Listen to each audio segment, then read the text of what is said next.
Well, let's take a look at the spreadsheet that's going to help us translate JD-800 legacy patch data into a format that can be read into the Jupyter XM JD-800 model.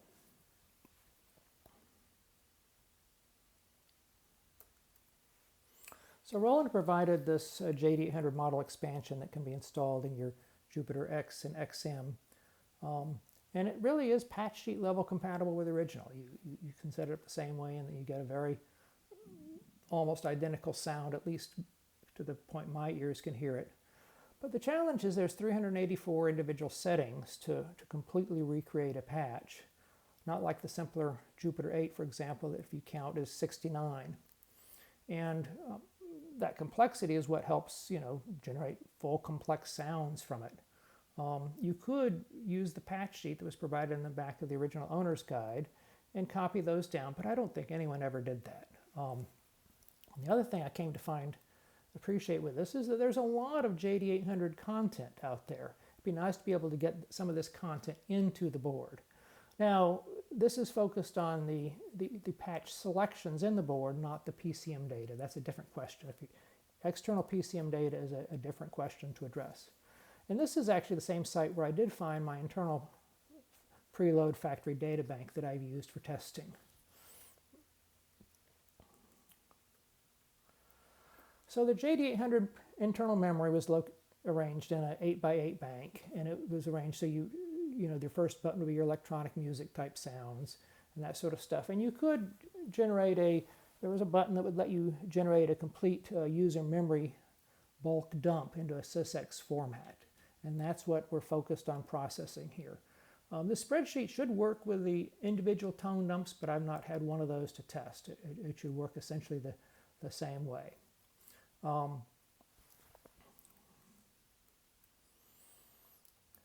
So we have two challenges with this, and I said there's 64 messages or 64 patches, but those would come out in 96 individual messages because 384 bytes was the data needed, but Roland limited themselves to 256 bytes and a 6x messages. So, for example, patch 1.1 would be divided between the first message and half of the second message. 1.2 would be the second half of the second message, so on. And so you have to grab two messages and figure out which portions of the message you want to pull the data out of.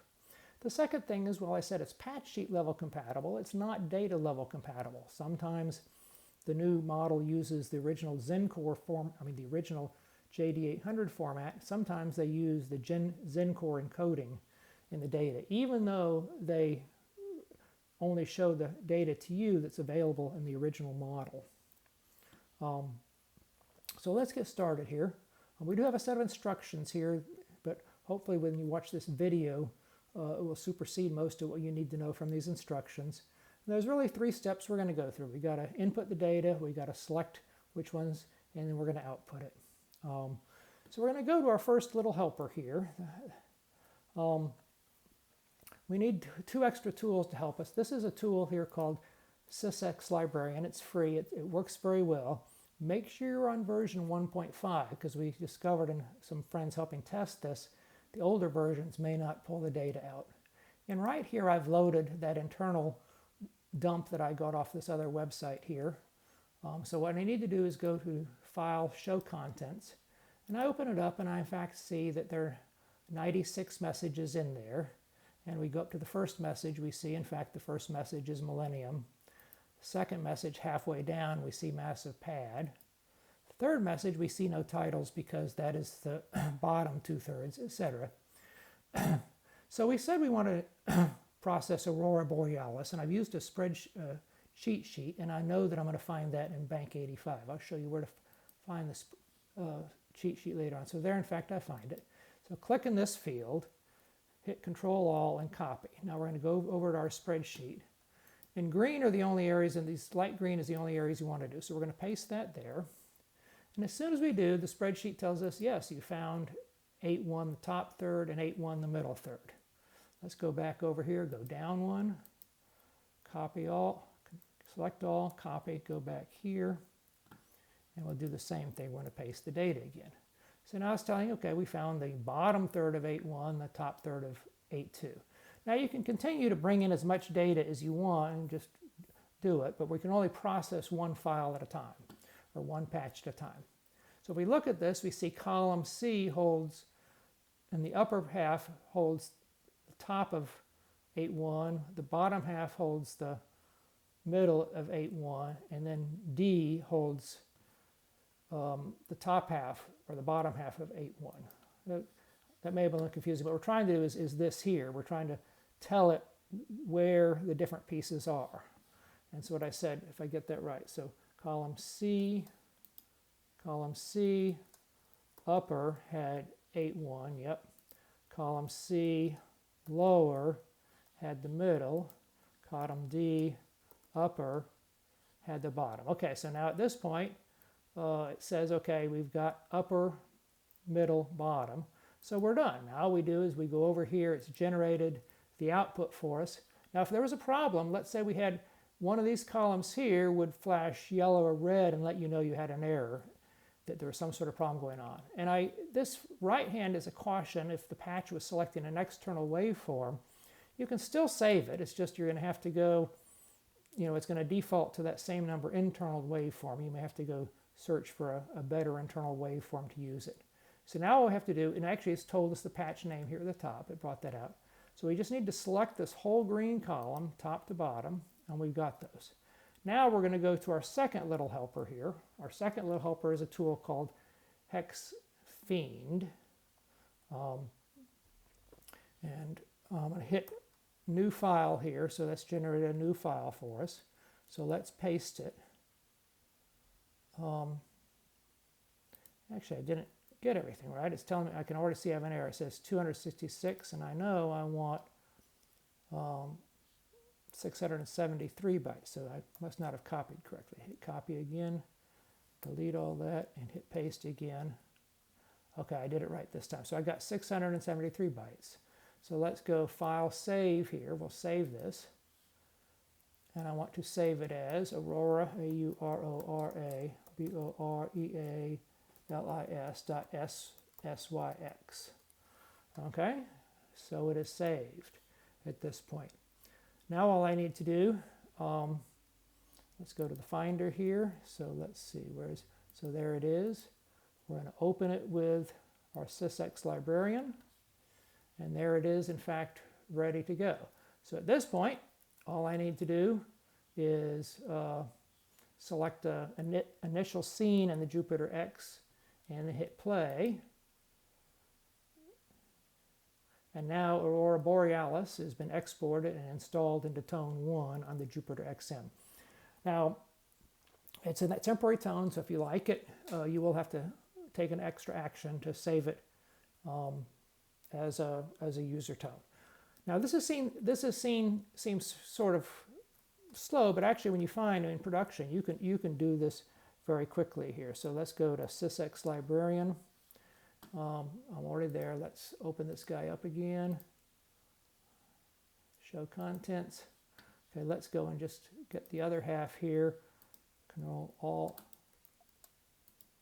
Control Alt, All, copy.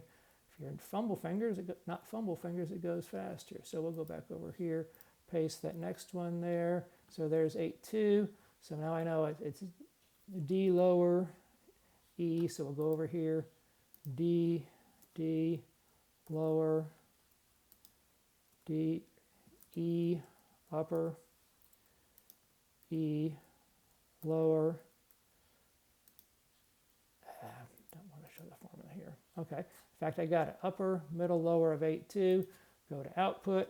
I've already got it selected. Copy. Go to HexFiend. Paste a new one. 673 bytes. No error messages. Pulsation. Save as pulsation.syx. So you see that's how fast it can go. Go to the Finder, Pulsation, open with Sysex Librarian. There it is, ready in Sysex Librarian to transmit. I was going to do some demos here to compare head against the factory patches, but that's actually the fun part that you should go do. So let's go back. As I said, really there's only 3 places you play in the spreadsheet. The green lines tell you what's going on. But just to give you a little look behind the green curtain, so what we do is this is actually the original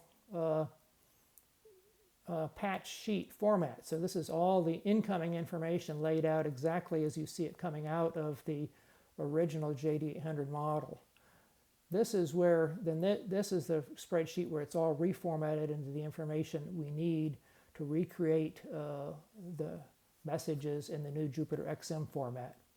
And then these other tables over here, we're doing some behind the scenes. And I said I had a cheat sheet, and this is the cheat sheet that tells me where, so if I wanted to find, let's say I wanted to find 7.4, and I look over here and I see 7.4 is going to be in file 77 and 78. So that's the information that's how I figured out quickly where to look for that one tab.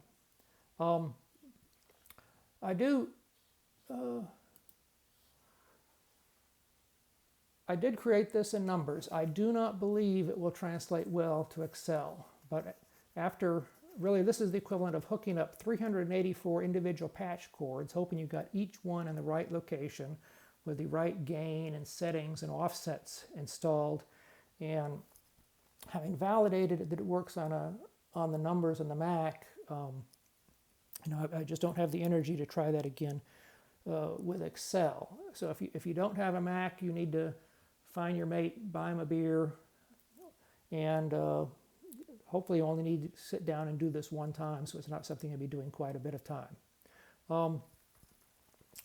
I think that covers everything we need to talk about here. I do want to, at the end, thanks. First of all, I do have to, once again, a shout out to Roland, Nagata-san, Paul McCabe, and the team at Roland that make these great boards, and hey, they're at 50 years and going strong. Paul Cotton as Dr. Synth and Robert St. John as the Jupyter expert, who are my key partners in crime on learning these boards. And Nigel Hopkins and Robin Williams sort of on Facebook gave me the idea to tackle this translation. And I do have to give a shout out to Dan Rosenstark at Confusion Studios with his MIDI Designer Pro. This was actually a failed MIDI Designer Pro layout. I was hoping to make this as a MIDI Designer Pro layout, but it turned out that the spreadsheet format for this, I think, really was much more approachable. If you find any errors in the board or in the sheet, please give me a look up. And as I said, if someone wants to go on and continue automating this into a computer program, all the translation is defined. So that work, you've got that work done for you. You just need to dig into the spreadsheet, and it will tell you the translations from the original format to the model format. So thanks, guys.